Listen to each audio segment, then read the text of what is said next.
Ambulance driving అంటే మామూలు విషయం కాదు. ఎంతటి ట్రాఫిక్ లో అయినా చాకచక్యంగా డ్రైవ్ చేస్తూ పేషెంట్ ని సకాలంలో ఆసుపత్రికి చేరాల్సిన బాధ్యత అంబులెన్స్ డ్రైవర్లపై ఉంటుంది. కానీ ఈ పనిని శభాష్ అనేలా చేసి చూపించాడు ఓ అంబులెన్స్ డ్రైవర్. ప్రస్తుతం ఈ వీడియో నెట్టింట తెగ వైరల్ అవుతోంది. డాష్ క్యామ్ లో ఈ వీడియో రికార్డ్ అయింది. ఇందులో డ్రైవర్ అంబులెన్స్ లో భారీ ట్రాఫిక్ లో కూడా సునాయాసంగా నడిపాడు. అడ్డుగా ఉన్న వాహనాలను అత్యంత చాకచక్యంగా తప్పించుకొని డ్రైవ్ చేశాడు. అసలు ఏ మాత్రం కంగారు కూడా లేకుండా గాల్లో తేలుతున్నట్లు దూసుకెళ్లాడు. ఎదురుగా ఉన్న వాహనాలను కూడా ఎప్పటికప్పుడు అంబులెన్స్ కి దారి చేశాయి.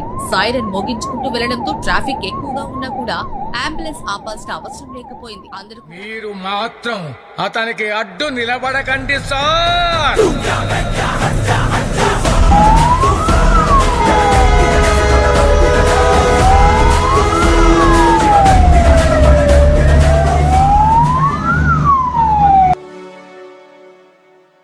అమ్మ మాటిది కన్నా నీ కొరకు జన్మమన్న